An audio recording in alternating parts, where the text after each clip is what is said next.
Hi friends, please subscribe to Amravati Media and press the bell icon for more latest updates. హోంమంత్రి అనిత తీరుపై చంద్రబాబు అసంతృప్తి. ఆంధ్రప్రదేశ్ హోంమంత్రి వంగలపూడి అనితపై వ్యతిరేకత వస్తుందని ప్రభుత్వం గ్రహించింది. అనిత కారణంగా కూటమి ప్రభుత్వం ఇబ్బందుల పాలవుతుందన్న అభిప్రాయం కూటమి నేతలలో వ్యక్తమవుతోంది. ముఖ్యమంత్రి చంద్రబాబు నాయుడు కూడా ఇదే అభిప్రాయంలో ఉన్నారు. ఇటీవల ఆయన స్వయంగా కింది స్థాయి పోలీసు అధికారుల నుంచి ఉన్నతాధికారులతో సమీక్ష నిర్వహించారు. హోంమంత్రి అనిత రాష్ట్రంలో జరుగుతున్న శాంతి భద్రతల పరిస్థితిపై వెంటనే స్పందించకపోవడం వల్ల ప్రభుత్వానికి రాజకీయంగా ఇబ్బంది ఎదురవుతుందని కూటమిలోని మిత్రపక్షాలే అభిప్రాయపడుతున్నాయి. గతంలో ఉప ముఖ్యమంత్రి పవన్ కళ్యాణ్ కూడా హోంశాఖ పనితీరుపై అసంతృప్తిని వ్యక్తం చేసిన విషయాన్ని గుర్తు చేస్తున్నారు.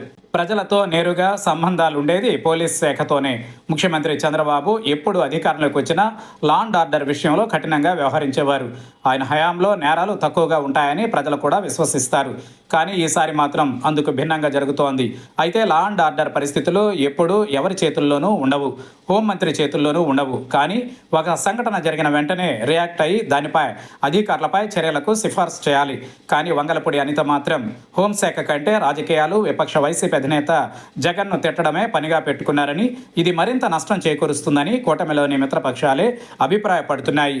రాష్ట్రంలో వరుస ఘటనలపై ఏపీ హోంమంత్రి వంగలపూడి అనిత మౌనంపై కొంత వ్యతిరేకత, విమర్శలు వస్తున్నాయి. రాష్ట్రంలో జరుగుతున్న కొన్ని పరిణామాలపై హోంమంత్రి సైలెంట్గా ఉన్నారనే విమర్శలు వ్యక్తమయ్యాయి.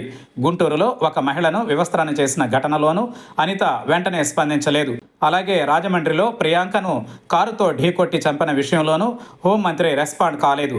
ఇక తాజాగా ప్రకాశం జిల్లాలో పోలీసులే గంజాయి విక్రయాలు జరుపుతూ స్థానికులకు దొరికిపోయినా హోంమంత్రి తనకేమీ పట్టనట్లు వ్యవహరించారన్న విమర్శలున్నాయి. అయితే హోంమంత్రి పెదవి విప్పకపోవడానికి గల కారణాలు వేరే ఏమైనా ఉన్నా సరే ప్రజలలో మాత్రం ప్రభుత్వంపై వ్యతిరేకత వస్తుందని, తన శాఖలో యాక్టివ్గా లేకపోవడాన్ని గుర్తించిన చంద్రబాబు సైతం వంగలపూడి అనిత విషయంలో కొంత అసంతృప్తిగా ఉన్నారన్న ప్రచారం మాత్రం జోరుగా జరుగుతోంది.